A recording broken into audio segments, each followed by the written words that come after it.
Hola, ¿qué tal? Bienvenidos sean todos y todas a Ojalá. Quiero comenzar el, el día de hoy adelantando una fecha que es la de mañana, la del domingo, que es 28 de junio, que es el día del nacimiento de Rosa Duarte y Díez, hermana del patricio Juan Pablo Duarte. Y lo hago porque tengo el temor de que vaya a pasar inadvertida una fecha realmente importante para la República Dominicana, para nuestra historia. Además, porque son 200 años que se cumplen el nacimiento de Rosa Duarte y Díez. El historiador Juan Emilio Rodríguez de Morici decía que los apuntes de Rosa Duarte sobre la historia de la independencia dominicana, sobre su familia y particularmente sus apuntes sobre su hermano Juan Pablo Duarte, forman como el Nuevo Testamento, decía don Emilio Rodríguez de Morici. Son una suerte de Nuevo Testamento, es decir, una revelación realmente. Rosa Duarte cumple este domingo 200 años de su nacimiento, ocurrido un 28 de junio de 1820, lo que quiere decir que para el momento de la independencia dominicana, Rosa Duarte iría a cumplir 24 años. Va un ejemplo en Rosa Duarte para la juventud de todo el mundo, y va un ejemplo en Rosa Duarte para este movimiento de hoy que reivindica el papel de la mujer en la historia, que reivindica el papel de la mujer en la ciencia, que reivindica el papel de la mujer, un papel determinante, un papel indispensable, sine qua non, y que ha estado a la altura en todo momento del papel jugado por cualquiera de los más importantes hombres, porque lamentablemente la visión eurocéntrica, antropocéntrica, que se ha vendido, que se ha implantado desde Europa y desde hace tantos siglos, es un papel que secundariza, vamos a decir así, se convierte en segunda, en tercera siempre a la mujer. La mujer siempre ha tenido un papel determinante en todos los momentos y ha participado en todos los momentos del desarrollo de la humanidad, pero ese papel ha sido siempre difuminado, perdido en las páginas de la historia.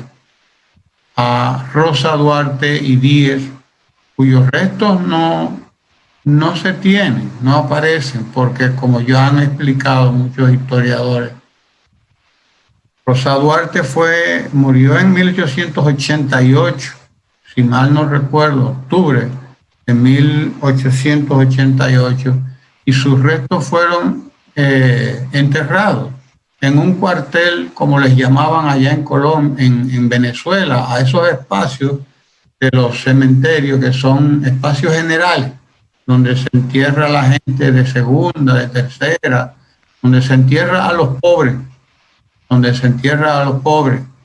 No hay una capilla ni nada de eso, que sí lo tienen los ricos, que siempre tienen una capilla para ellos, así como tienen sus grandes casas aquí.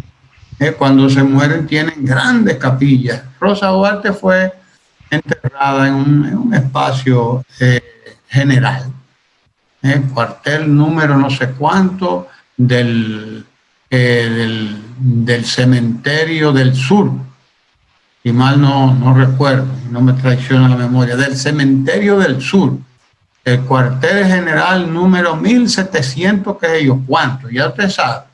Ahí estuvieron enterrados los restos de Rosa Duarte, pero desde luego en una de esas remodelaciones todo eso se fue, todo eso se perdió, y con todo eso se perdieron los restos de una dominicana formidable que participó en la dramática, que participó en la trinitaria, pero que además de eso dejó constancia escrita.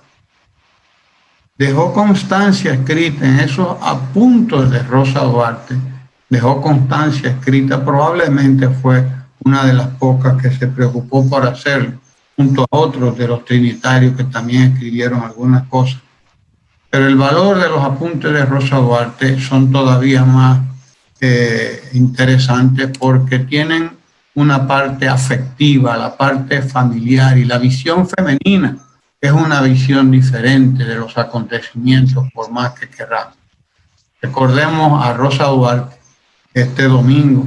Hay una actividad en la casa de la familia Duarte 10, ahí creo que está en la Mercedes, esa casa, y donde está el Museo de Cera de la familia Duarte. Isabel la Católica. Isabel la Católica, una rosa para Rosa Duarte. Curiosamente, profesor, un día como hoy fue que nació también doña Manuela Díez, en el año 1786, en el Ceibo, madre de Juan Pablo Duarte y de Rosa Duarte. Ella era ceibana, había nacido en Santa Cruz del Ceibo, 1786. Y usted mencionando a Rodríguez de Morici, y un día como hoy, pero ya del año 1986, es que muere don Emilio Rodríguez de Morici a la edad de 80 años. Un gran historiador, un gran hombre de letras, y usted lo mencionaba a propósito de lo que él decía de Rosa Duarte, y murió un día como hoy, curiosamente. Cierto, cierto. Así que vaya nuestra primera intención en el Ojalá de hoy para recordar los 200 años de Rosa Duarte. No tenemos por eso hay una propuesta de varias instituciones que piden que se construya un cenotafio, es decir, un lugar donde sería como un monumento, una tumba vacía. Eso es lo que quiere decir la palabra kenostafio en griego, para los que llevan estos apuntes. Kenostafium es eso, es tumba vacía, y se hace en honor a alguien cuyos restos no aparecen. No sé, alguien ha propuesto que se haga un cenotafio en no sé cuál lugar, no recuerdo, pero es la propuesta, creo que del Instituto Duartiano. Sí. En cualquier caso, Ramón, excusa, no entendería por qué no hacerlo en el Panteón Nacional. Acto. Ahí es que le corresponde, no solo a Francis Camaño, no solo a otros héroes de la guerra, de la lucha independentista y de la restauradora y donde sea.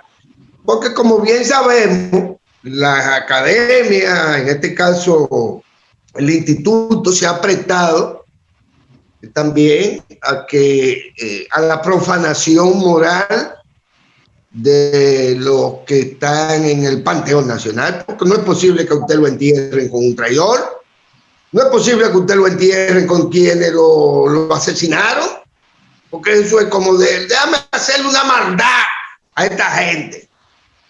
Y al lado le voy a poner, a la diestra le pongo al primer traidor, y a la otra diestra le pongo al otro traidor. Si alguien tiene mérito para estar hoy y cuando sea en el Panteón Nacional, genotafio o no genotafio, ahí es la familia entera de los Duarte, porque hablamos de ella, pero ¿y de quién es que estamos hablando? ¿De una familia?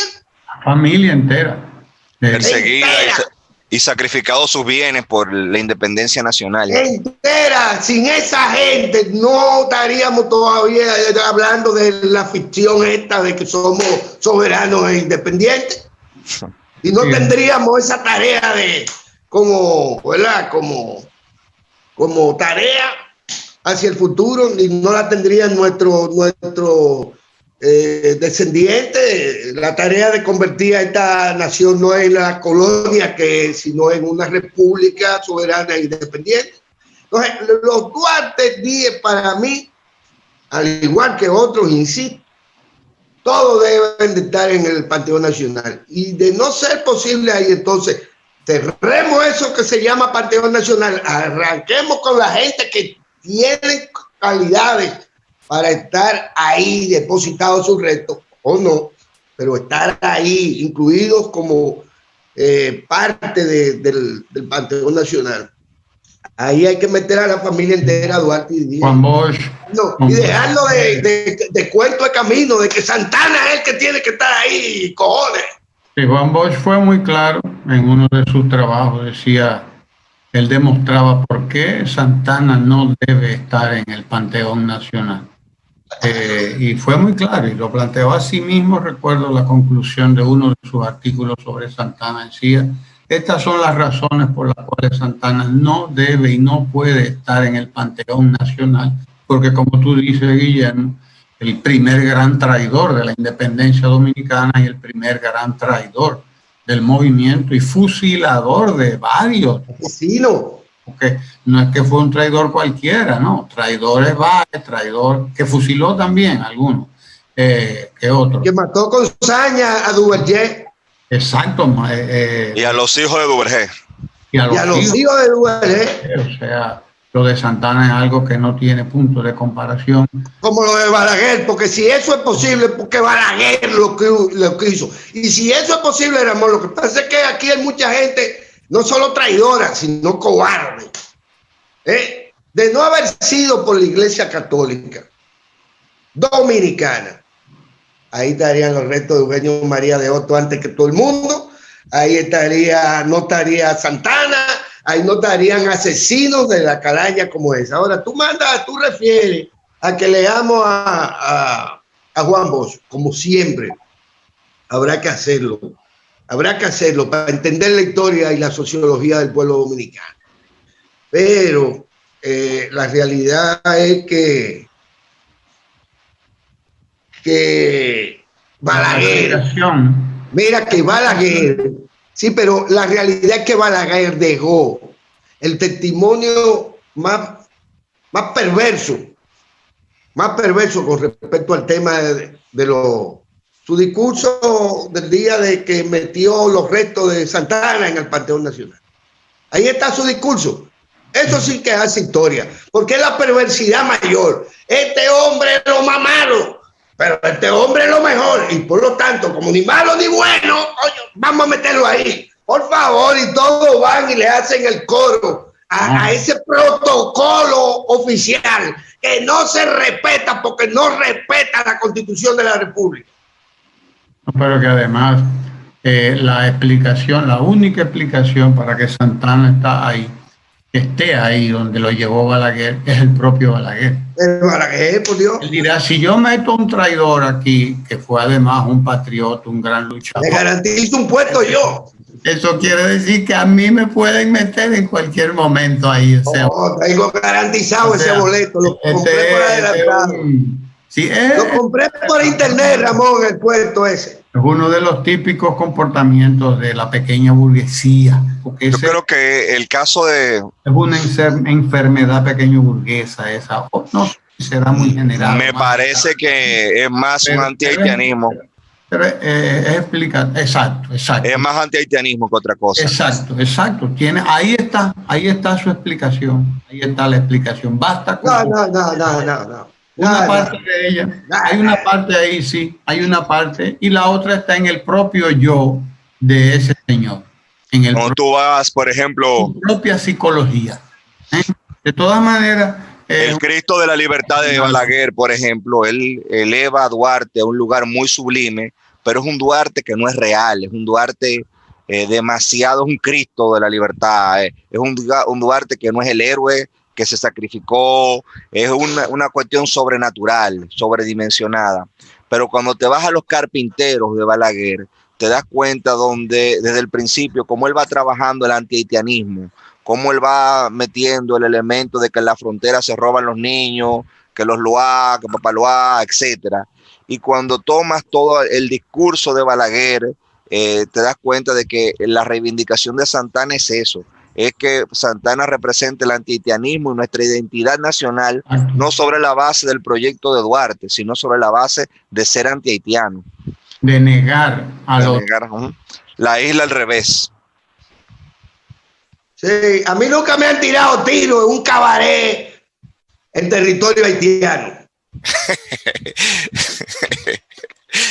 Bueno, usted vino hoy duro y curvero, don Guillermo. No duro, no, ustedes me ponen la pelota para que yo la bate. Porque el antihaitianismo no existe. Existen los antihaitianos tipo los bichos. La misma cosa que muchos otros más. Pero ¿qué antihaitianismo del carajo hay aquí? Aquí no hay antihaitianismo, nada. El racismo que hay entre los franceses y los holandeses, entre los franceses y los belgas. Son malos toditos, de la misma calaña, todos juntos ahí. ¿Cómo puede ser Bélgica de que antifrancesa? ¿O cómo pueden ser los vascos de que anti-españoles o antifranceses? Cuando las fronteras son fronteras bien interesantes históricamente hablando. No, lo de Balaguer con Santana, eso no tiene madre. Eso es haberse sentido obligado con la clase atera de este país y haberle llevado al jefe atero de la historia dominicana. Y reivindicarlo por encima de muchísimos otros héroes de la patria y ofendiendo la memoria de los héroes. Porque, insisto, lo de Duverger es de película. La maldad de ese animal llamado Pedro Santana. Sí. Ese señor, la maldad, la calidad humana se evidencia no solo con María Trinidad, no solo con María Trinidad, porque no fue a cualquiera que él se llevó por delante. Despachó a los trinitarios palestinos, a la familia de Duarte, fusiló a María Trinidad, mató a Duverger y a cantidad de otros, incluidos a los hermanos Puello.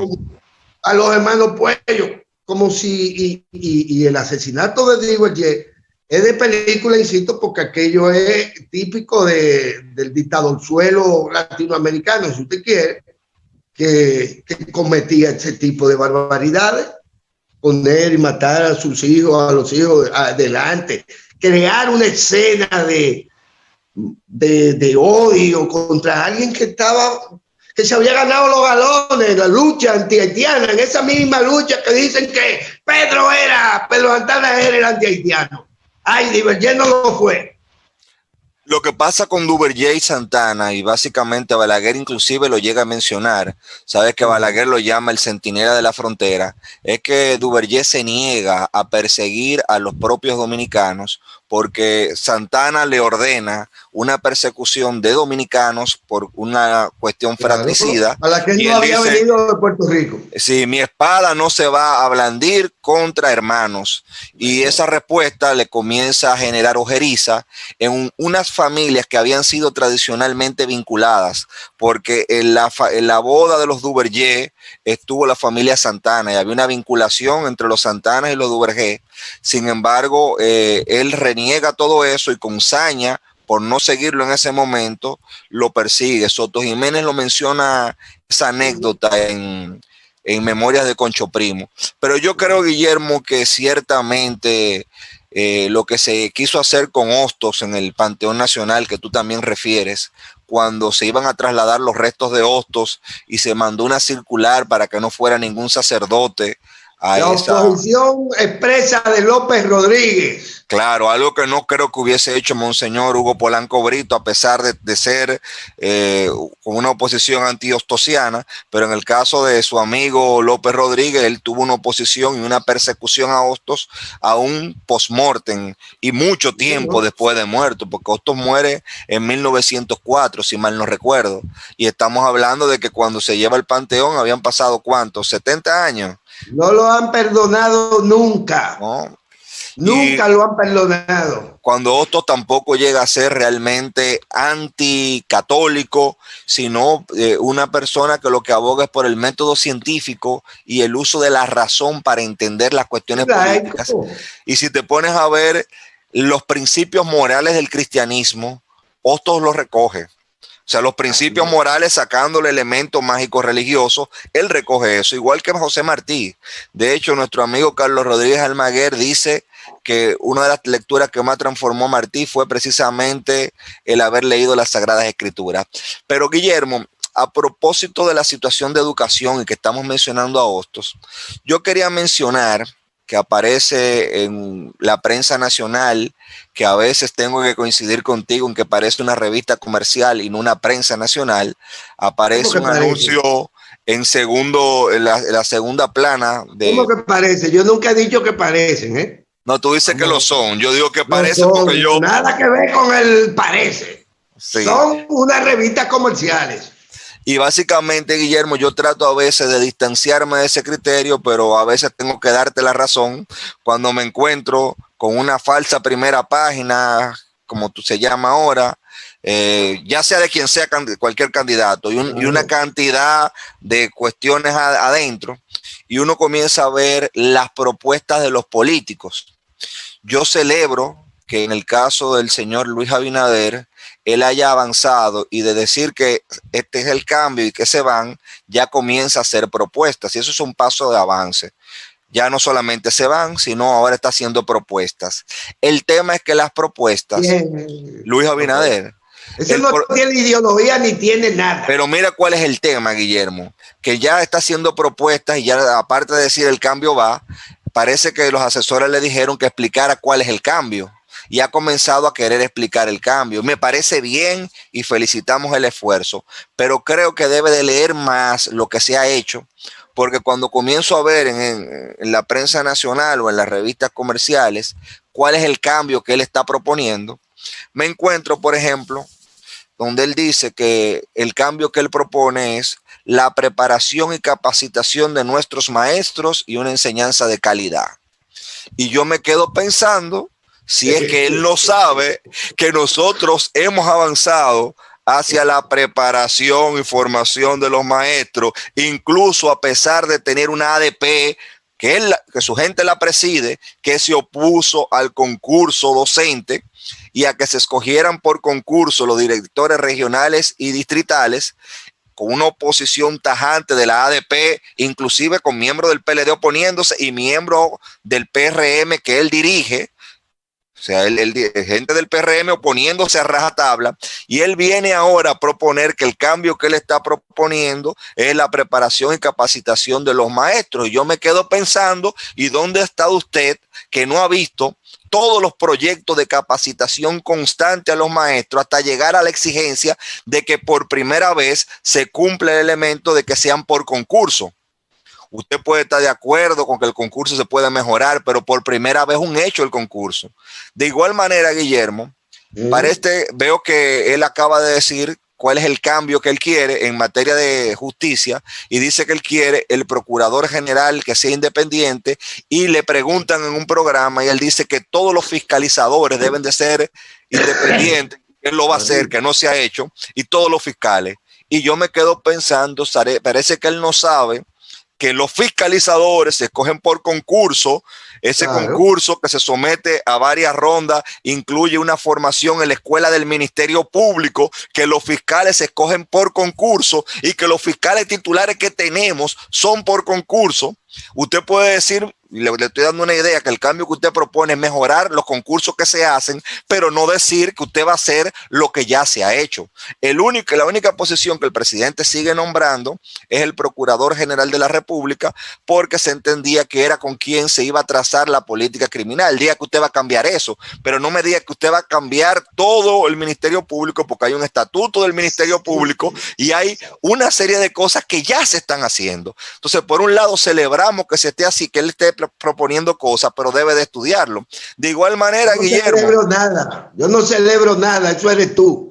Bueno, yo sí, por lo menos veo que tiene la intención de por lo menos explicar. Pero mira, por ejemplo, qué pasa. Aquí se ha hecho lo que es el Plan Nacional de Titulación. Y también veo que se habla. Faride ahora está copiando. Ahora se está, pero no se dice que se ha ido ejecutando el más grande plan de titulación hasta tener casi 70,000 títulos, Guillermo. Se dice como que es algo novedoso. Discurso político propio. Esa gente no tiene discurso político propio. Que me digan, ¿qué define ideológicamente un partido moderno? Que me digan dónde yo encuentro la tablita esa de la modernidad que me partidariza. Que me digan si son socialdemócratas. ¿Son socialdemócratas? Es que la misma noción de moderno, yo no sé. Yo no sé, ¿Cuál es la pifia de ellos en ese sentido? Porque que me digan, ellos me pueden decir si son social cristianos. Porque Quique es tan hablador que se atreve a decir que él es social cristiano. Pero tú nunca has visto a ningún líder, como él se considera, y supongo yo que debe tener muchas cualidades académicas y todo lo demás. No sé de dónde ni cómo, pero vaya. Que usted me diga que Luis es socialdemócrata o que es social cristiano. A ver, ¿cuál es el más hablador de todos ellos? Entre Quique y Luis Abinader y Leonel Fernández, que tampoco tiene ideología y ustedes lo saben. No tiene ideología. Ahora que me digan qué son. Son monjas de la orden de la caridad. ¿Qué es lo que son? ¿Cuándo lo han sido? Estos que privan en descalificar las cualidades intelectuales de los demás. Mira, Luis Abinader no tiene ni la única ideología que conoce Luis Abinader es la de rico más pato. Rico más pato. Porque entre otras cosas ni Paquito leía Luis Abinader. Esto no es cuestión de estar hablando plepa. Dije que título, Faride, no, yo soy que va a dar título. El procurador general de la Casilla, ¿qué? Sí, pero ellos no dicen que en Estados Unidos quién es que nombra y de quién es independiente. ¿Y el qué? ¿Cómo que se llama? El ministro de Justicia en este caso. El ministro de Justicia. ¿Es independiente de quién? ¿Quién lo nombra? Pero no vienen con el cuento de que el poder político se ejerce sin funcionarios. Por lo tanto, el Procurador General de la República lo debe poner San López Rodríguez. Lo debe poner el obispo Masalle. Porque el presidente de la República no, que fue electo por la mayoría del pueblo dominicano. ¿Por qué él no puede nombrar? ¿Por qué tiene ese cargo el Procurador General de la República? Que no tener nada con el poder político. Eso es pura basofia y pura mentira. Pura mentira. Ahora, ¿qué es lo que pasa? Que esa gente no tiene ni siquiera ya referente. Porque tú podrías decir, bueno, la legislación peruana. Tú podrías decir, Le Pen en Francia. Tú puedes decir, es que no tienen ideología, son corsarios, son bucaneros en búsqueda del tesoro perdido. ¿Cuándo y de dónde usted ha visto a ninguno de estos barzanos? Es más, Luis no llega a ser ni un barzano de la Avenida Mella. Ni barzanos de la Avenida Mella llegan a ser estos tipos. ¿Por qué? Porque no tienen ideología, son comerciantes, son empresarios. Es que los empresarios no pueden ser políticos y que los políticos no pueden ser empresarios y que el procurador no me lo nombre fulano. ¿Y desde cuándo eso es ideología? ¿Desde cuándo eso es un marco de referencia doctrinario, ideológico? Pero está bien, a mí no me importa que él no sea tan rico como Mapato, que sea uno de los paticos de la tira cómica. Pero que por favor no me vengan a decir, no me venga a mí a decir doña Milagro Ortiz, o no me venga a decir a mí doña Ibelice Prades Pérez, o el propio juez del Constitucional. Bueno, vengan a mí a decir que estos señores tienen un marco de referencia de derecho internacional, del derecho en sentido. No, señores, ellos lo que son unos bucaneros, que no son del comité K4 de Guachupita, sino del K4 de la circunscripción número 1 del Distrito Nacional. Pero no son más que bucaneros. Eso es lo que son. Ahora, sácame dónde está el bagaje teórico que ellos dicen, incluido el pobre Andrés L. Mateo, que debería dedicarse a escribir novela mala, pero, porque tiene experiencia, pero, ¿de qué me están hablando? Usted no sabe lo que yo le estoy hablando, pregúntenle al profesor lo que yo estoy diciendo.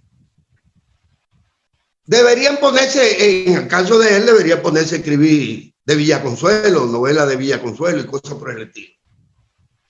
¿Y de dónde sacan bagaje intelectual esta gente para descalificar a nadie? Y cuando tienen que dar una explicación, lo que dicen, no, lo que pasa es que los otros son tan malos como nosotros. Los otros son tan vagabundos como nosotros. Eso no tienen ni siquiera tienen los parámetros morales otosianos.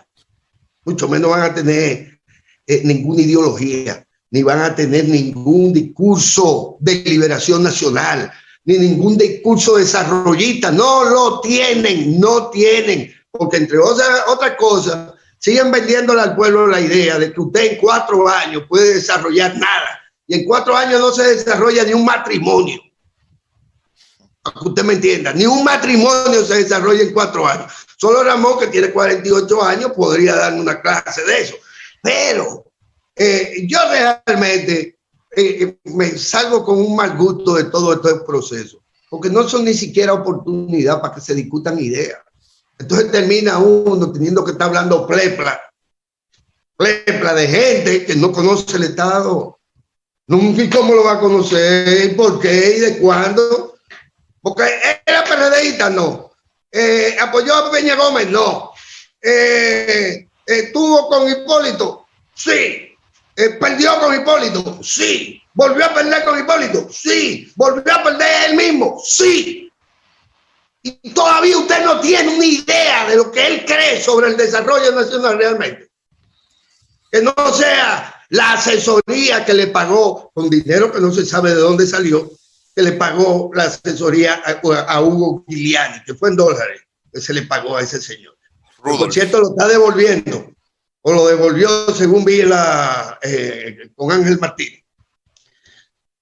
¿Usted me entiende? Es decir, es que nosotros estamos entrampados en la pequeña burguesía, Ramón, pero la pirata, la corsaria, la bucanera, el bucanero, son bucaneros. Bucaneros no tienen ni sienten. Miren, yo soy un hombre de 62 años, penosamente, porque me hubiera gustado vivir todos los años de Ramón, pero tengo problemas. Pero yo soy un hombre de 62 años, yo nunca en mi vida, y he sido político desde que tengo 14 años, por así decir, con militancia conocida. Yo nunca en mi vida había visto a Luis Abinader en ningún evento histórico de los que yo con 62 años recuerdo del pueblo dominicano. Y vamos desde el secuestro de hasta la lucha del 78 del PRD. Heroica, se podría decir, épica, la lucha del PRDismo por la democracia en este país. Yo nunca lo vi a él.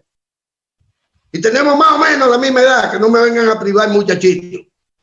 Lo que pasa es que cuando él estaba en una cosa, yo estaba en otra.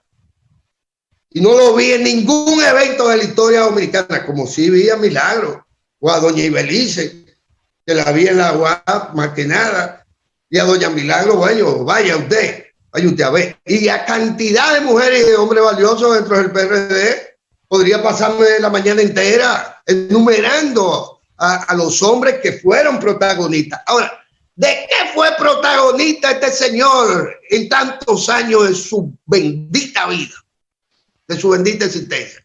¿Cuál es el protagonismo patriótico de este señor? Porque yo tenía ya 8 años cuando vi a las tropas norteamericanas atropellar a los dominicanos, atropellarlos, ocupar nuestro Parque Independencia con tanques, cuando todavía la Pina atravesaba hasta la otra calle, hasta la Mercedes. Y yo vi en el Conde cómo los gringos tomaron posición de la sede del gobierno constitucionalista en el Copelo. Y me van a decir, usted es un hablador. No, lo que pasa es que yo vivía al frente del Copelo. Y yo sí vi, aún siendo un niño de 8 años, como vi que a mi hermana la asesinaron. Y no solo a ella. Pero ¿dónde estaban estos tipos metidos para estarle hablando prépara al liderazgo político de un partido como el de la Liberación Dominicana? ¿Dónde que andan? Los retos, que me enseñen, que me digan cuál es su participación en la historia dominicana. ¿Cómo demonios alguien que no ha tenido ninguna participación política importante en nuestra historia contemporánea ahora dice que puede ser presidente? Pero vengan acá.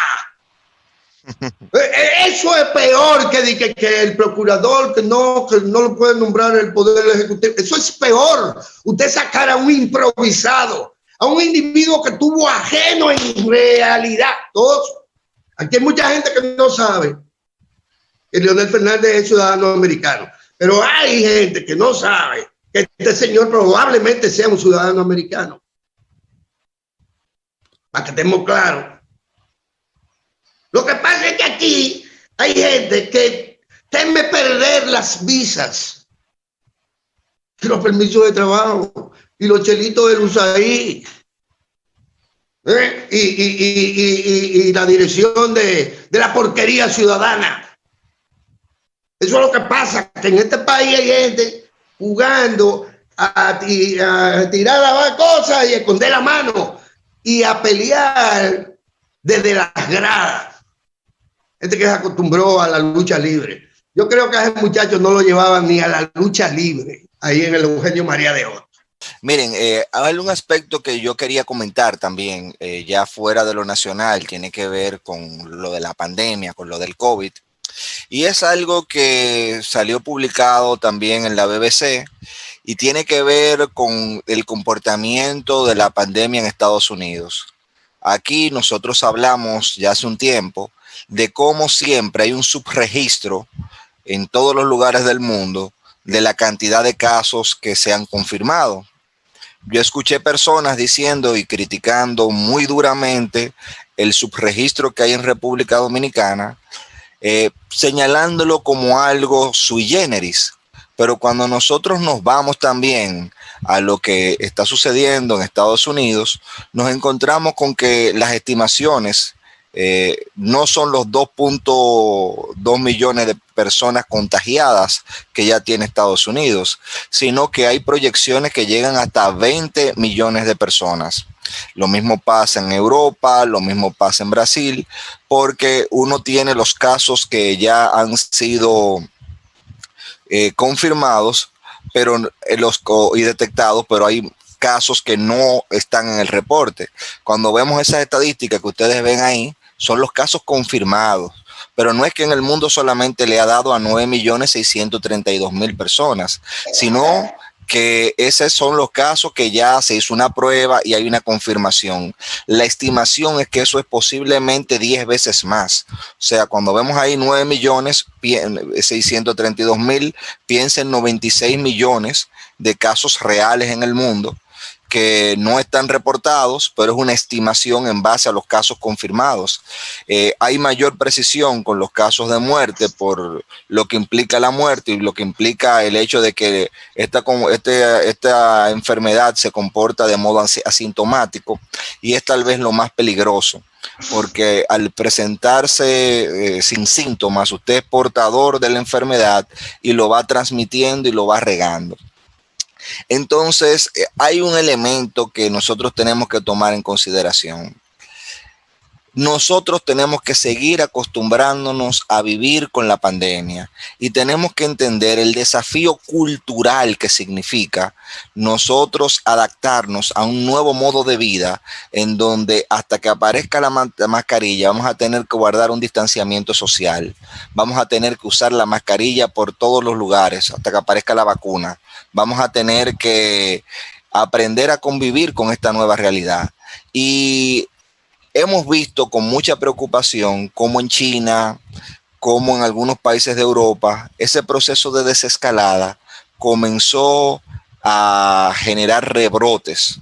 Entonces hay un dilema. Usted no puede tener la economía constantemente cerrada y ralentizada en función de una inmovilidad, porque las sociedades y el ser humano el ser humano es gregario, el ser humano es un ente social, y como ente social va a necesitar combinarse y va a necesitar coexistir con otras personas. Entonces, usted tenerlo completamente segregado es imposible. Eso implica que nosotros tenemos que aprender a vivir este cambio cultural en donde nuestra relación con el otro va a estar marcada por el distanciamiento social, por el uso de la mascarilla y por la prevención, un criterio de sentido común tan evidente como si usted comienza a sentirse con fiebre, usted se quede en su casa, si es posible, al menos que sea una cuestión ya evidente que usted no puede salir a otra cosa, usted se quede en su casa. Y si usted se siente que tiene unos síntomas parecidos a lo del COVID, usted vive con más personas, usted se aísla, porque es una forma de usted preservar la salud a sus seres queridos, sobre todo a las personas mayores. Por ejemplo, a don Guillermo, que ya está en una etapa que hay que tenerle mayor atención. Uno, si usted siente ciertos síntomas, usted tiene que tratar de mantener ese distanciamiento social. Y lo digo en cierta medida en broma, pero es cierto, porque la realidad es que a las personas que tienen mayor edad y que tienen a veces otras enfermedades como la diabetes, como la hipertensión, esta enfermedad en algunos casos, tampoco es que todas las personas que tienen diabetes presentan una situación crítica, sino hay personas que tienen diabetes que pueden llegar a presentar una situación crítica, porque los casos en donde ha habido una situación ya crítica, que han tenido que llegar a cuidados intensivos, por lo general son personas mayores con un sistema inmunológico deprimido y con enfermedades preexistentes, en donde esta enfermedad al parecer encuentra mecanismos de expresarse de una manera más severa. Entonces, don Guillermo, yo estaba planteando cómo aquí se había criticado el subregistro que hay, o sea, la diferencia que hay entre los casos confirmados y los casos reales, poniéndolo como que era un fenómeno solamente de República Dominicana, cuando hoy, usted lo puede ver en la prensa internacional, se dice que los 2 millones y pico de casos que tiene Estados Unidos confirmados es una estimación y es un subregistro también, porque la realidad puede ser 10 veces esa cantidad. O sea, si tiene 2 millones de casos, serían 20 millones de personas que ya tienen el virus, aunque no sean confirmados. Es una estimación. Entonces, eso pasa donde quiera, porque la confirmación de esta enfermedad pasa por todo un protocolo. Está también los casos... en el caso americano, recuerda que desde el principio el propio Donald Trump, que ha dicho tantas cosas, dijo que estimaban más entre 200 y 250 mil muertos en esa proyección a la que tú te refieres. Sí, ya pasó lamentablemente la primera barrera, porque en principio dijo entre 100,000 y 200,000, que es una diferencia, cónchole, son dos cifras bastante ya lleva considerables. 120 y tanto. Ya lleva 120 y tanto, pasó la primera barrera, era trágica, y ahora, por ejemplo, en Florida hubo un lamentable rebrote producto de una apertura mal hecha, un proceso de desescalamiento, o ¿cómo que le llaman a esta reapertura? Desescalada, en donde básicamente abrieron la playa, abrieron bares, abrieron restaurantes, y hoy Florida tiene un incremento abismal de casos, y dentro de Estados Unidos está a la cabeza, y es el epicentro de la pandemia, si se quiere, en Estados Unidos, lamentablemente. Y digo lamentablemente porque en la Florida hay muchos latinos, es una región vinculada históricamente a Latinoamérica. tanto que fue de los españoles, como usted bien sabe, en un momento, y hay una comunidad cubana, mexicana e inclusive dominicana muy grande, puertorriqueña, y realmente a nosotros nos afecta porque somos pueblos hermanos y tenemos una gran cantidad de dominicanos habitando allá. Don Guillermo, otro tema que yo quería tocar tiene que ver con la reactivación, si se quiere, de la estructura partidaria del Partido de Liberación Dominicana, que ayer tuvo una importante concentración encabezada nada más y nada menos por el presidente de la República. Y a mí me llama la atención, Guillermo, que la encuesta, por ejemplo, la misma encuesta Greenberg, que te menciona la baja popularidad que tiene supuestamente Gonzalo, dice que el presidente Medina tiene un 66% de aprobación. Y cuando tú te vas a cómo ha sido la aprobación de la gestión del presidente Medina y la valoración de la actuación del gobierno frente a la crisis, te encuentras con un altísimo porcentaje de aprobación, lo cual contrasta evidentemente con el supuesto número que tiene quien ha asumido el mismo discurso de quien tiene ese alto índice de aprobación y ha continuado las mismas acciones de protección y prevención que ha llevado el gobierno y que tiene también tan alta valoración. Ahí hay una gran contradicción. Mira, Sergio y amigos y amigas de Ojalá, esa encuesta lo único que hace es mentir. Y mienten con una construcción mercadológica, de encuesta, y nada de eso responde a la verdad. Y lo único que responde a la verdad está invertido. Yo ya lo había dicho. Es decir, si es Gonzalo y el PLD que tienen 56, nosotros somos que tenemos 56 y le ponemos al PLD lo que yo tengo. Es un método para generar la confusión y para llevar aliento a los seguidores y para, ¿cómo se dice esto? Endurecer el voto. Lamentablemente hay un grupo de personas que vota por el que cree que va a ganar, no vota por una cuestión de convicción e ideología. Ese bueno, para mí... Eso siempre ha existido. Y lo que va para allá viene para acá. Eso tampoco a mí. Pero ¿es mentir o no mentir? Eso primero, todos ellos lo que hacen es mentir con el único propósito de confundir a quienes puedan confundir. Ahora, cuando tú ves que ya ellos entraron desde hace días en el endurecimiento de su voto, eso es lo que te quiere decir, que ellos están tratando de frenar la estampida a propósito de la realidad. Y por lo tanto se aferran ya al voto duro que siempre ha tenido el PRD, PRM, el propio Luis, que oscila entre un 27 y un 33, 34 con los aliados.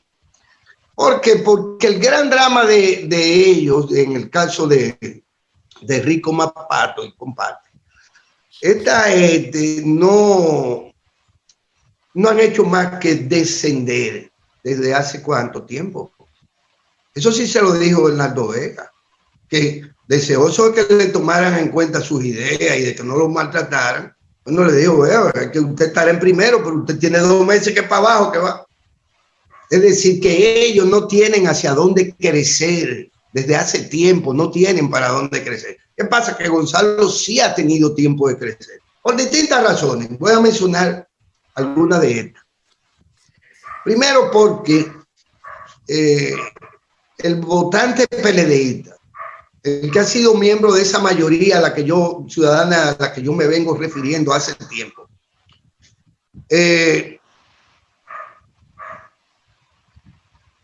si tenía simpatía o creía que el doctor Fernández iba a ganar, pues igual su simpatía la tiraba para el doctor Fernández por lealtad, por agradecimiento, por 1000 cosas. Pero llegado un momento, bueno, doctor, está muy bien, yo lo hice por usted en la primaria tales o en las elecciones tales, pero usted no va para parte.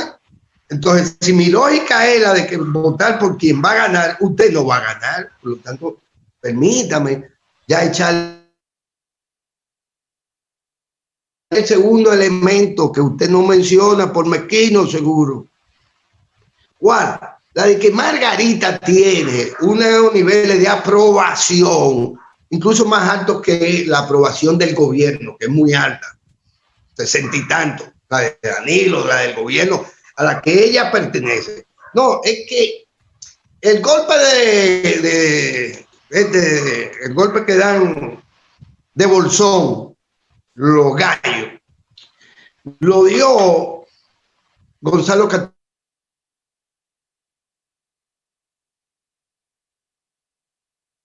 capacidad de invitar a bailar a Margarita. De invitar a un factor que no han querido ellos medir en las encuestas. Pero algo puso. Que me digan cuánto. Yo tengo mis propias estimaciones de cuánto podría estar aportando. Y yo me atrevería a decir que está aportando el triunfo. Que los niveles de aprobación de Margarita y de Danilo son niveles de aprobación a la gestión de gobierno del PLD y a la gestión de la crisis misma. Margarita ha aportado lo que Gonzalo no tenía, una compañera noche y día.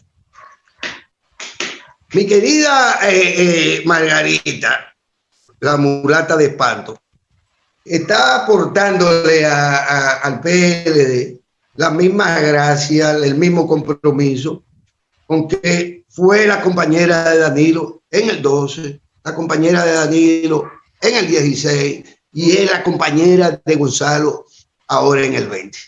Y le aporta no solo el voto femenino y no solo ese encanto maravilloso de su sonrisa, sino que aporta experiencia de Estado, aporta sobriedad, aporta ideas importantes y por demás la gran gestión que se hace desde la coordinación que ella hace, coordinando los planes sociales de la presidencia, que han sido clave en este proceso de gestión de la crisis, pero por igual, que son clave para que no existan razones de que se rompa una relación, el amorío que hay entre el pueblo dominicano, entre la mayoría ciudadana y el Partido de la Liberación Dominicana, que no ha cometido ningún crimen.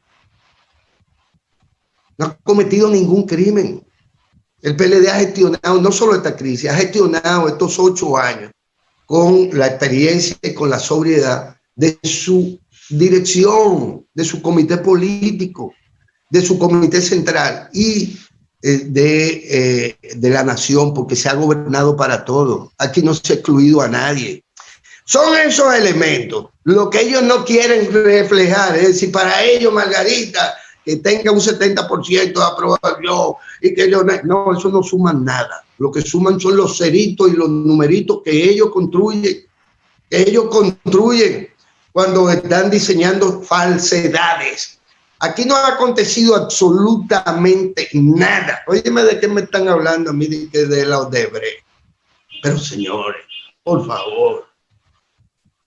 favor, si a quien menos embarró eso fue el propio partido de gobierno, que sale embarrado también, pero vaya. Y en su momento eso se determinará y se establecerán las responsabilidades. Pero aquí no ha acontecido absolutamente nada para que se rompiera el matrimonio entre el PLD y el gobierno. Quienes tendrían que revisar si existen razones para que mucha gente era votante del PLD y que por agradecimiento y demás votó en la primaria o votó cuando fuese, la última vez, por el PLD. Margarita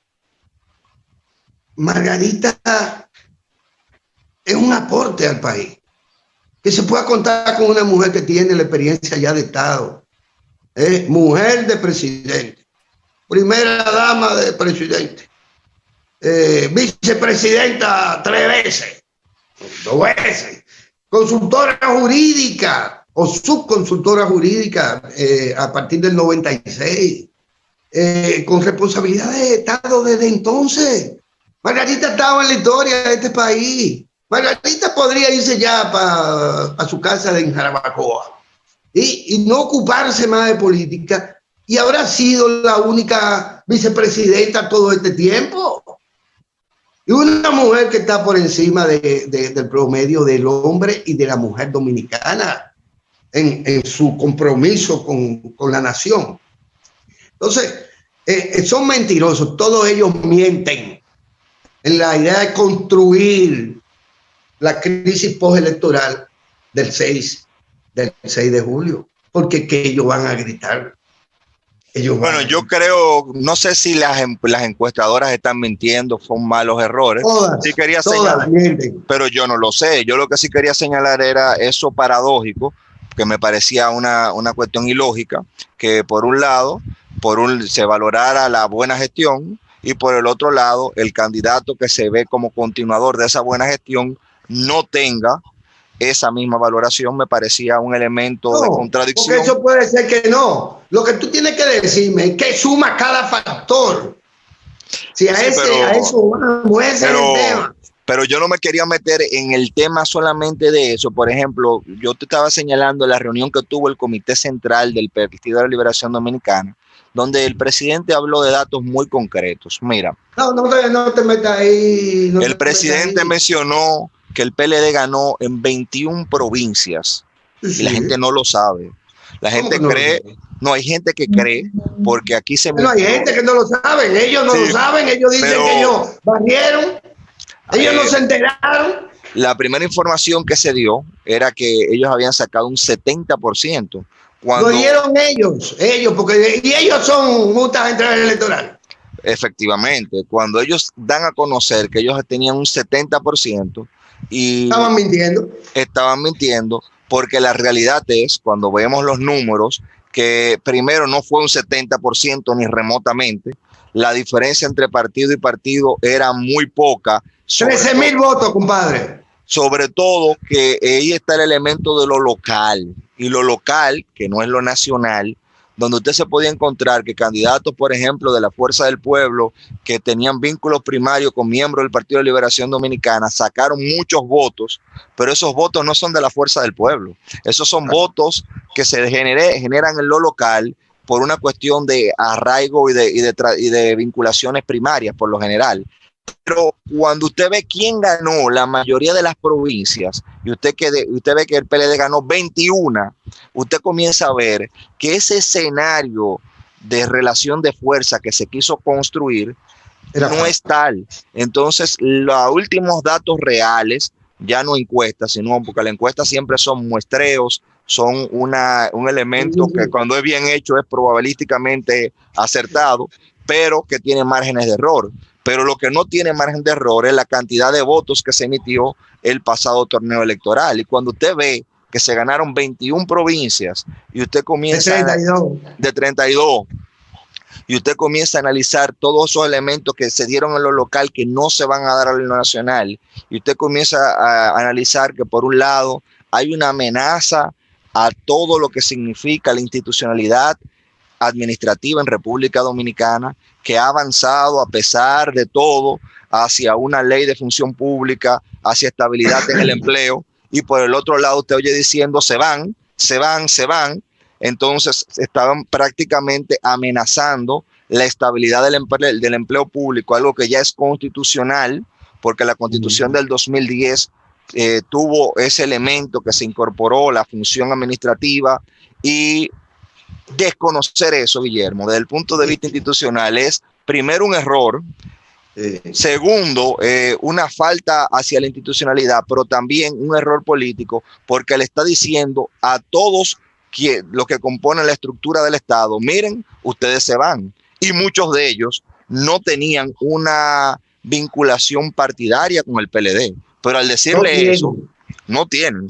Y cuando le dicen eso, lo que están es aglutinándolo, sin ellos darse cuenta, hacia el apoyo a la continuidad, ya no del PLD, sino de las reformas administrativas. Para mantener el tono amenazante y asustar a los cobardes, porque hay muchos cobardes también de este lado. Pero yo te voy a hacer una pregunta. Y a mí me gustaría verlos en la cara, a ellos que logran engañarlos a ustedes con sus benditas encuestas. ¿Qué pasó con Amable Ariti y la hija de él en la provincia de la Altagracia? Bueno, su hija perdió. No, perdió. Perdió. No, perdió. Perdió. Amable Ariti, no, nadie lo puede vender en este país, a menos que sea un sinvergüenza. Venderlo como el cambio. ¿Cambio de qué? Es la ideología del cambio, la de Amable Ariti y los pollos y los salamis que él sale a tirar desde una camioneta. Ese es el cambio. Ok, entonces usted cree que la candidatura de quien pierde, con hija y todo, en Higüey, donde tenía cuántos años siendo amo y señor de aquel hato ganadero. Usted me va a decir a mí que usted pierde y coge para allá y resulta ser que usted es ya un hombre del cambio y que usted suma votos. ¿Cuáles votos? Porque primero eran elecciones locales y usted las perdió. ¿Por qué alguien que no es de Higüey? Vámonos para Duvernay. Vámonos para Duvernay. A seguir en Duvernay. Le importa a Amable Ariti. Amable Ariti. Una cosa que está en un sarcófago egipcio. En un sarcófago egipcio. Aunque se pinte de seda, se vista de seda, mono se queda. Me van a decir a mí que eso es un factor de crecimiento del otro. Me van a decir a mí que el regreso de Henry Sarrá y el regreso de Carlos Gabriel y el regreso del otro y del otro determinan un crecimiento de nadie. Pero ¿y de qué si esos tipos han brincado toda la vida? Que Guido Gómez se convierta en el perro de presa, no de Hernán Cortés, no, es peor que el de, ¿cómo era que llamaba el perro de Hernán? Famoso porque comía más indio que el carajo. Esos son factores de crecimiento, pero ¿y de crecimiento por qué? ¿Para dónde? Esos tipos han estado siempre en la misma horda. Y el pobre Guido Gómez, que pasó de ser un joven muy prometedor, pasó a ser el perro de presa, como digo, de esta gente. Y que todos los días ya la gente no lo respeta, porque todos los días está sometiendo a medio país, ha sometido a medio país. Y al que le dice las 4 verdades, él no lo somete. Él no lo somete. Porque ahí dice Ángel Martínez, ¿por qué no lo somete? Que lo someta, porque Ángel Martínez está haciendo acusaciones directas. No, él somete a Gonzalo Castillo, al candidato de la oposición, y a eso le llaman democracia, a que usted someta a la justicia, y para eso se está prestando Guido. Papel tan insignificante cuando Guido tiene más vuelo que Luis Abinader. Y lo que quiere y negocia es que si ellos ganan, le quiten a Miguel el PRD para dárselo a Guido. Oiga, usted a ver cómo se negocia en nombre del cambio la política dominicana. Te quito y te doy, ¿sí? Eso es lo que quieren. Eso fue lo que Guido negoció. No te oigo. No te oigo. Institucionalmente me gustaría ver cómo desde el Poder Ejecutivo, sin una intromisión y una interferencia con otros poderes, se pudiese quitar un partido. Me gustaría ver cómo pasa eso. No, hay rejuegos políticos que se hacen, hay rejuegos, porque además ellos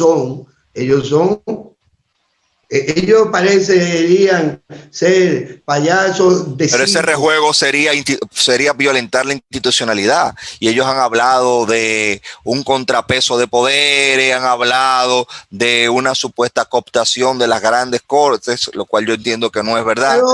Pero esta gente, como tú señalabas ahorita, el elemento político que tienen los jueces. Ellos pierden por 26 puntos en el 16. Y no aceptaron. ¿De qué institucionalidad? ¿Cuál sentido de institucionalidad? Si usted va a un torneo, como lo fue el señor Leonel Fernández, que es una payasada histórica de ese tamaño, le dice qué es lo que tiene cada quien adentro, que él coge, sabe que se va, pero va a hacer una trampa, porque hicieron una trampa. Y es verdad lo que el doctor Fernández dice: si ustedes me estaban dando en la primaria 1 millón, ahora como que ustedes me dan un 8.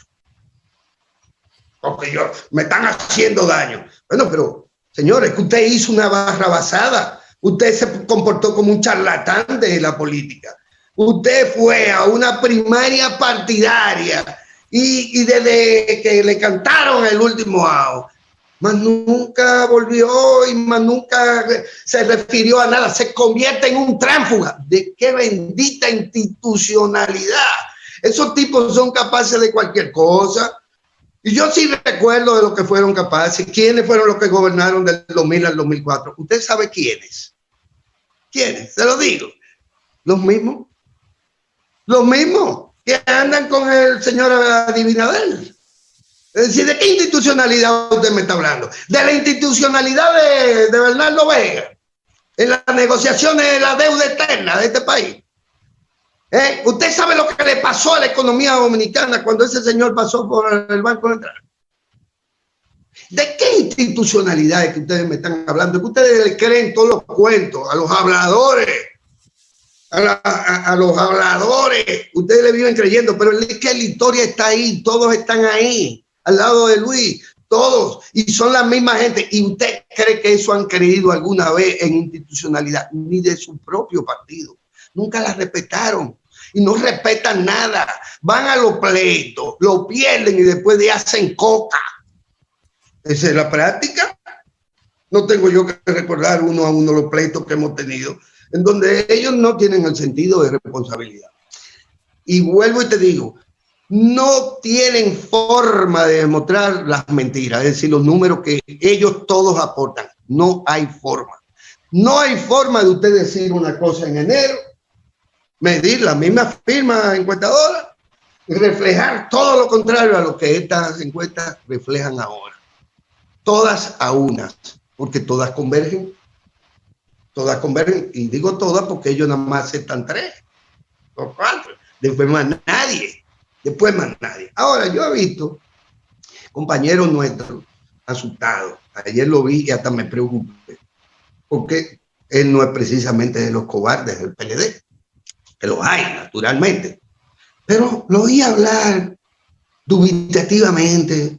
Establecer distancia. Que el que más le lleve a uno será un 3% y que el otro le va a llevar... Si el otro no es el que al que le llevan, el otro, óyeme cómo se adivina también, cómo tiene un oráculo que dice, bueno, estos números no sirven para nada, pero yo digo, el 3% es lo más que le puede llevar Gonzalo a Luis, o que Luis se lo lleve a Gonzalo. Afianzando la idea de que hay un empate técnico, porque él no ha dicho nada del otro mundo. Y ustedes saben a quién me estoy refiriendo. Mi querido y respetado compueblano y querido amigo. Y me surgió la duda. Me surgieron dudas, porque él tampoco podría demostrarme esos números. Crea él o no en la de Bernardo Vega, o en la de Acevedo, o en la del candidato, el papá del muchacho que es candidato en Santiago, que entonces él es que hace encuesta. Tú sabes de quién estoy hablando, ¿verdad? De la del centro del Chibao, que su hijo es candidato del PRM. Búsquelo, para que usted vea. Entonces ellos dicen, no, estas son las que dicen, pero su hijo es candidato. ¿Y qué usted lo puso a perder o a ganar en Santiago? Dígamelo. ¿Tú me entiendes? No, que la aspiración que Luis hubiera crecido en este periodo, si en vez de llevar a quién, a una señora ahí, empresaria, a una señora empresaria creo que de Santiago, con mucha experiencia y muy conocida por el pueblo, y más por el respetable seno de su hogar, en el respetable seno de su hogar, muy conocida. Pero la gente decía, bueno, si Luis logra que David Collado lo acompañe, eso es un palo, ahí crece. Pero no lo acompañó y tuvo que meterse, no con Doña Milagro o con Milagrito, la otra, o con la otra y la otra, no, con una desconocida. ¿Cuántos votos le aportó eso? ¿Cuántos puntos le aportó eso en las famosas mediciones que ustedes toman en cuenta? Ahora, yo sí sé que Margarita es inevitable. Primero porque dejó a su mujer, a su ex marido, porque está claro. Y después de haberlo besuqueado en la primaria interna. Sí, porque lo besuqueó. Fue tan generosa que se encaramó en una jipeta y le dio un par de besos a Leonel. Después de eso, le dice, no, vete tú que yo no me voy de aquí. Y después de decirle eso, le acepta a Gonzalo. Le da amor a Gonzalo, vamos a decirlo. Le da amor a Gonzalo, ¿serio? Eso sí es un factor que catapulta cualquier candidatura presidencial. Si Leonel, se mezquino, hubiera apoyado a Margarita en la primaria, probablemente ella fuera la candidata a presidencia. Si Leonel hubiera apoyado la candidatura, hubiera negociado la candidatura de Margarita en el 16, probablemente fuera Margarita hoy la candidata. Si Leonel hubiera apoyado a Margarita en el 12, en vez de simplemente de que se le impuso, no, a Danilo no se le impuso, pero Margarita se fue, lo dejó, dijo, este tigre está loco.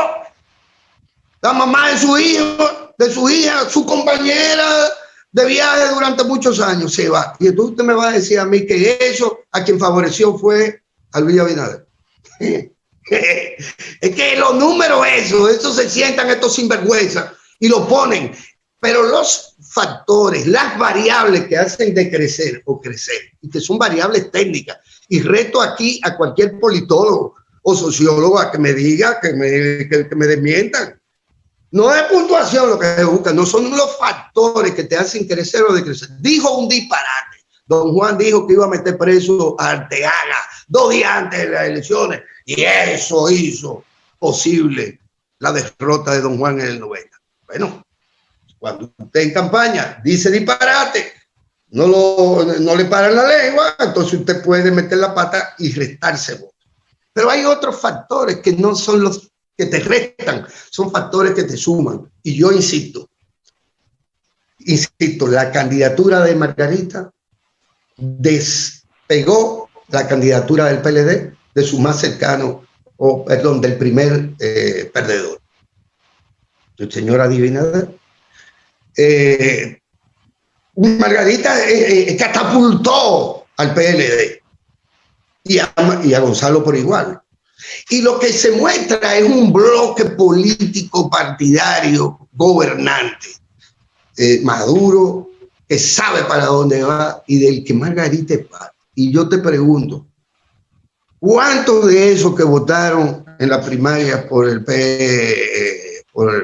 la señora del pasado, el señor del pasado, cuánta gente de esa habrá dicho, bueno, ya yo, la verdad que Margarita, yo voté por fulano, pero por Margarita, su mujer, ¿no?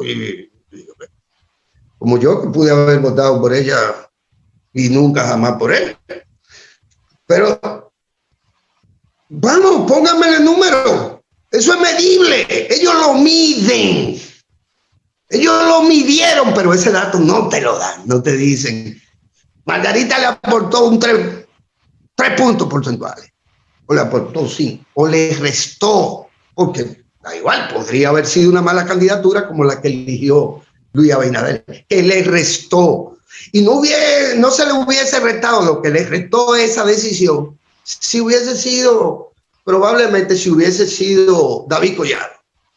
Vamos a ponerlo, que para mí también es un gran desconocido del pueblo dominicano, una construcción de los Macarrulla y de Luchini.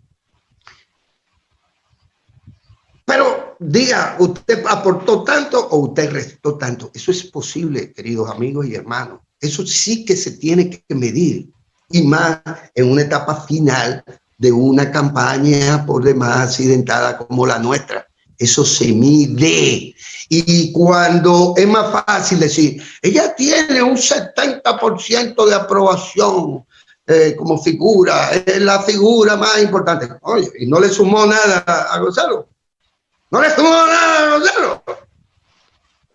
No, pero si ella sumaba cuando fue y le dio besito a su marido en medio de una caravana, deslucida, por cierto. Pero si ella le sumaba cuando él quiso ganar la primaria, ¿y por qué ahora no suma a Gonzalo? Es que en realidad ella no tiene un valor en la ecuación. La tiene. Yo reto técnicamente a todos esos sociólogos y a todos esos politólogos que son incapaces de sacar su propio numerito y sus propias ideas. Y se ponen a esperar y que fulano diga que son 57, 53 y me dan tanto y tanto, sin ningún tipo de análisis técnico del mercado electoral. Y mira, si tienen razón, yo estoy loco por irme para Ganímedes. En cualquier momento me encaramos en una nave espacial de esas que vienen de Ganímedes y subsumen a la gente y que me lleven de aquí porque es un relajo, pero yo no estoy tan lejos de la realidad. Yo te insisto, los factores para el triunfo están de un lado, no están del lado del otro. Lo otro es pura allante, puro aguaje, puro engaño y autoengaño, porque ellos se autoengañan también. Hay gente que esperan a Bernardo Vega para saber cuál es la medición que hay que hacer. Y usted dice, ¿y cómo es posible? Bueno, hay que esperar que sea participación, la portería ciudadana, quien establezca posiciones. Son partidos que sus ideólogos están en los periódicos de Pepín Corripio, que son los que publican las encuestas. Su ideólogo, porque ¿quién es Juan Bolívar Díaz y quién es Altagracia Salazar y quiénes son todos ellos? Son sus ideólogos. ¿Y dónde están? O dirigen la línea informativa y política de opinión de los medios de Pepín, de los más importantes, pues comenzando. Y usted me va a decir a mí que yo le voy a poner alguna credibilidad, le voy a creer algo a lo que diga el ideólogo de Pepín y del PRM en el periódico Hoy, que es el que paga la encuesta, supuestamente la paga. Díganme ustedes, porque esto es simple, vamos a hacer un striptease aquí, yo reto a quien sea, lanzo el reto a quien sea para que me demuestre a mí con un análisis real de las mentiras y las verdades, quién creció y quién desciende. ¿Y por qué usted llega a un techo y a partir de ahí no tiene para dónde y coge para abajo? Y desde que usted necesita cargar con el ratrojo, la carroña de Amable Ariti, usted no me puede venir a hablar a mí de cambio, ni me puede venir usted se desautoriza. Usted lo que hace es perder más votos, porque hay gente que tiene, Amable tiene una tasa de rechazo más grande que los votos que él puede ponerle a disposición a Luis Abinader, ni siquiera en su provincia, para que tú me entiendas. Y al pueblo dominicano le digo, es una falsificación de la democracia, es decir, del espíritu democrático, pretender ganar elecciones o convencer a un electorado sobre la base de mentirle. Las encuestadoras norteamericanas no se prestan para eso, porque las sancionan y muy caro que les sale. Y porque además, desde el punto de vista empresarial, ellos no le pueden perder credibilidad a esa herramienta que es la encuesta. No la política, en general, la técnica de las encuestas. Pero aquí no estamos en Santo Domingo. Aquí hay gente que hace encuestas y las evacúa en cualquier momento y donde se le ocurre y cuando se le ocurre, cuando es conveniente posicionar o no, cuando es conveniente tumbar un determinado tema de la agenda en donde usted ha demostrado incapacidad. Pero usted pone, no, ahora yo tengo mi encuesta aquí y mi encuesta dice esto. Y palabra de Dios. No, mi hermano, no se dejen engañar, se lo repito, que el triunfo y la mayoría tiene un tufo, tiene un aire, y eso se respira. Eso se respira. Y cuando usted sabe que las cosas van mal, o cuando usted ha hecho mal las cosas, cuando usted no tiene la frente en alto y usted no puede decir que su gestión ha sido buena y que ha sido transparente y que la somete al escrutinio de la población. Nosotros no tenemos nada que ocultar ni de qué arrepentirnos. Las valoraciones están ahí, las tienen que admitir por la obra de gobierno, por la gestión. Pero, además, el que tiene que recurrir a la mentira y a la llante para ganar un pleito Es más, con eso no es bueno ni siquiera pelear. Eso es como pelear con un loco. Bueno, yo creo que ya el 5 de julio está cerca. Vamos a ver cuál es la realidad de cada uno. Yo no tengo la misma posición que tú tienes, te la respeto. Yo creo Pero que... respecto a qué tema en particular, porque yo he hablado tanto. No, respecto a las encuestas, yo creo que pueda que no sea una intención perversa, pueda que sea malas muestras, pueda que sea elementos que uno no maneja. Y hay, como tú señalas, ahí sí estoy de acuerdo, personas que lo utilizan para tratar de generar un mensaje a su propia tropa, hay personas que lo utilizan para tratar de generar una percepción y sobre esa base ganar. Lo que sí yo estoy de acuerdo y lo que sí es innegociable, Guillermo, que esas encuestas no pueden en ningún elemento sustituir el voto, porque el sufragio es el único elemento válido y nosotros tenemos una autoridad electoral que cuando un candidato, una fuerza política dice que el resultado que se espera en las elecciones tiene que ser igual a las encuestas que ellos seleccionaron, porque como tú señalas, hay un universo de encuestas, no son 3, es una gran cantidad de encuestas, y cuando ellos dicen que tiene que ser igual a las encuestas que ellos tienen, ya ahí hay problemas, porque no tiene que ser igual a nada, tiene que ser un voto transparente, un sufragio donde se exprese la voluntad general,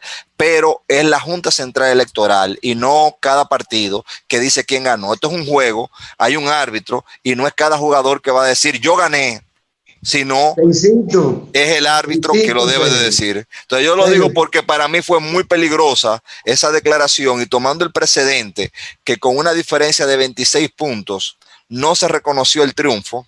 Y se cogió para la OEA a decir que le hicieron fraude. ¿Usted recuerda ese charlatán?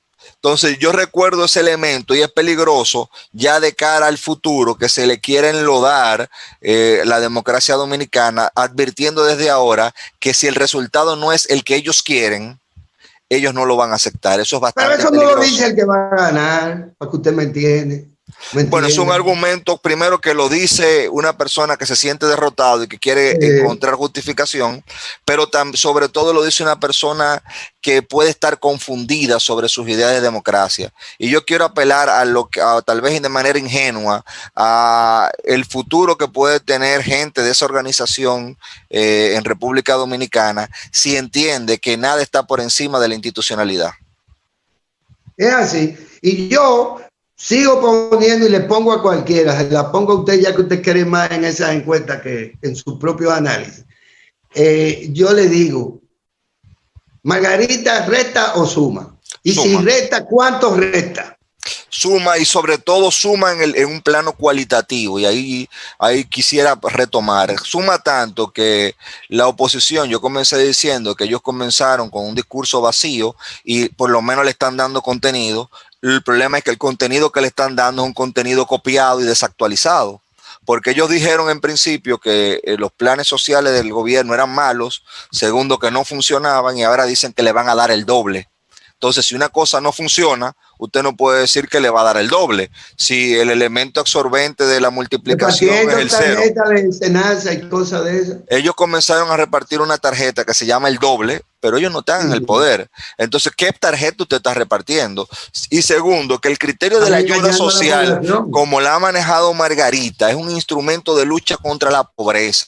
No es asistencialismo puro y simple, sino es un programa, es una política social de derechos sociales y política en el sentido de política de la poli, no de partidos, en donde de manera organizada se escogen personas, se hace un plan con ellos de vacunación, de medidas sanitarias, de mandar a sus hijos a la escuela y en función de eso se da una ayuda, se da un bono gas, o sea, es un programa focalizado que ha sido tomado de ejemplo. Tiene debilidades, como todo lo que se ejecuta, pero ellos tienen un laboratorio y, por ejemplo, aquí ojalá vinieron personas de ese programa de solidaridad relativos a un instituto de investigación que ellos tienen. Ellos lanzaron un concurso de innovación y ellos siempre están a la vanguardia tratando de mejorar ese proceso, que no es un asistencialismo como esta gente pueden creer, de repartir una tarjeta y decir que si ahora son 100, mañana son 200. No, es un proceso muy bien organizado que se encuadra con la Estrategia Nacional de Desarrollo, que encuadra con los Objetivos de Desarrollo Sostenible. Habrán encuestado por casualidad a los 750,000 alfabetizados. Habrán encuestado a la comunidad que se beneficia de los CAIPI, del INAIPI, de todo eso. Habrán encuestado a los beneficiarios colectivos, cooperativistas de la visita sorpresa. Habrán hecho algún survey, alguna investigación específica para determinar realmente cuál es la intención de voto del que no tiene.